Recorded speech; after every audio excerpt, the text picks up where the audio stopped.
Hello there, guys. We are on to chapter 11, our last chapter. Hooray! Capital budgeting decisions. All right, so we'll start with capital budgeting, also called capital investments. So what that is, capital budgeting decisions involve deciding between long-lived assets. Involve deciding between long-lived assets to assist in the company's growth or operational effectiveness. That's pretty much the same definition in your book. I just added the operational effectiveness, and that involves deciding usually between two long-lived assets. So basically a company is maybe expanding, or they currently manufacture something and they're deciding between new pieces of equipment, right? Maybe they need to replace an existing equipment or purchase new equipment to increase their growth or to help them be more effective in the units that they're manufacturing.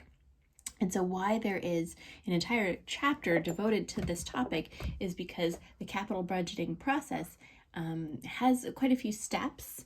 And so we'll go through those right now. So the steps involved, steps for capital decision making. So I guess I should step back and make sure we all remember what a capital asset is. Right, capital assets are long-lived assets that the company is using in its operation, so machinery, equipment, buildings, vehicles, things like that. All right, so we have steps for decision making. The first one, determine our needs. Determine needs. So maybe we have a piece of equipment and it just keeps breaking down, right? So our need is to buy a new piece of equipment. Right, so maybe we have a bakery and our oven just keeps breaking down. We keep having to get it repaired. It's temperamental. So our need is an effective working oven. So that would be our need. 2, identify resource limitations. That's basically, our budget. We need to buy a new oven, but we only have $25,000 to spend on this commercial oven. Right? So what are we limited by? Okay, we need to know that so that we can make a proper decision. Establish baseline criteria.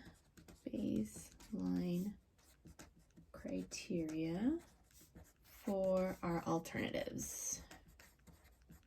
So maybe we're deciding between 2 different ovens. How are we going to know which one to choose? We need to have some baseline criteria that helps guide us. So maybe whichever oven we select, we want to make sure that it returns us 10% of our initial investment.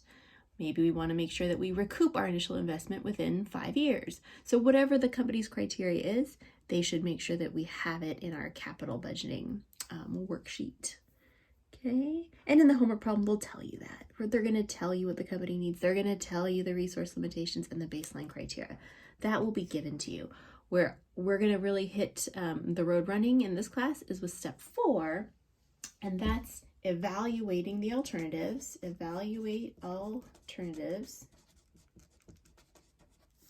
using screening tools. That's where we basically get to do a lot of calculations and then see the product, the answer of those calculations. Does it meet the baseline criteria that was set in place for us by management? And then finally, make your decision. So we're going to be spending most of our time on step 4. So we're going to be introduced to several screening tools or calculations. Don't worry, it's just 4. So first we're going to have the payback formula. Then we're going to have the accounting rate of return. Then we'll have net present value. And then finally, internal rate of return. Okay, so those are the 4 formulas that we will use as screening tools. And then based on the answers that each one of those provides, we'll see if the particular 2 ovens that we're ranking against each other, if those meet the baseline criteria that the company has set in place.